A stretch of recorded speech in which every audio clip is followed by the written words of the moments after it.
Praise the lord.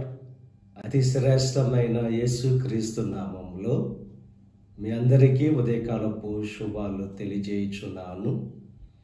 ఈరోజు దేవుడు మనకు అనుగ్రహిస్తున్న అతి శ్రేష్టమైన వాగ్దానము యెషయా గ్రంథము 57వ అధ్యాయము 19వ వచనాన్ని చదువుకుందాము.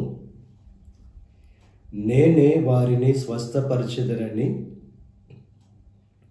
యెహోవా సెలవిచ్చుచున్నాడు.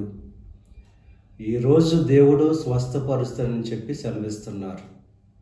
అది ఎటువంటి బలహీనత అయినా, అది శరీరానికి సంబంధించిన,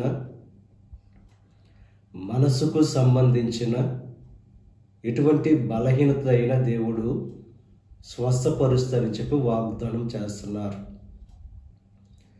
ఆయన గాయముల ద్వారా స్వస్థత అనేది ఉంది. యేసు క్రీస్తు వస్త్రపు చెంగు ముట్టుగానే గొప్ప స్వస్థత కలిగింది. ఆయన మాట సెలవివ్వగానే గొప్ప స్వస్థత కలిగింది. ఆయనలోనే స్వస్థత ఉంది.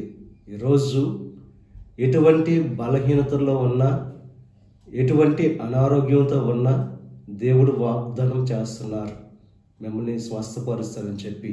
విశ్వాసంతో, నమ్మకముతో దేవుని వేడుకొని గొప్ప స్వస్థత, విడుదల పొందుకోవలసిందిగా ప్రభు పేరట మిమ్మల్ని కోరుచున్నాను. దేవుడు మిమ్మల్ని దీవించి ఆశీర్వదించి మీ ప్రతి బలహీనత నుంచి దేవుడు విడుదల కలుగు చేసి స్వస్థపరచును గాక. ఆమేన్. ప్రార్థన చేసుకుందాం. పరిశుద్ధుడా, మహోన్నతుడా, సర్వశక్తిమంతుడైన యేసయ్య, ఈ ఉదయకాల సమయములను అనుగ్రహించిన అతి శ్రేష్టమైన వాగ్దానాన్ని బట్టి నీకు స్తుతులు చెల్లిస్తున్నాం.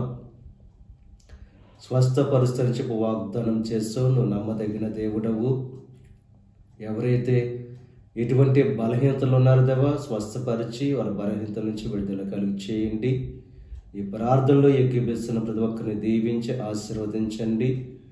ఈరోజు తలపెట్టిన ప్రతి కార్యాన్ని సఫలం చేయండి. వారి రాకపోకల్లో నీకు సహాయం అనుగ్రహించండి. ఈ దిన ఆశీర్వాదాలు ప్రతి ఒక్కరి మీద మెండుగా కృమరింపచేసి నీ దేవునితో నింపి నడిపించమని మా ప్రభువైన యేసుక్రీస్తు నామం పేరట వేడుకొనుచున్నాం తండ్రి. ఆమేన్. తండ్రి, కుమార, పరిశుద్ధాత్మ త్రియేక దేవుని యొక్క కృప సదాకాలం మనకు తోడై ఉండి దేవుని యొక్క దీవెనలు ఆశీర్వాదాలతో నింపి నడిపించును గాక. ఆమేన్.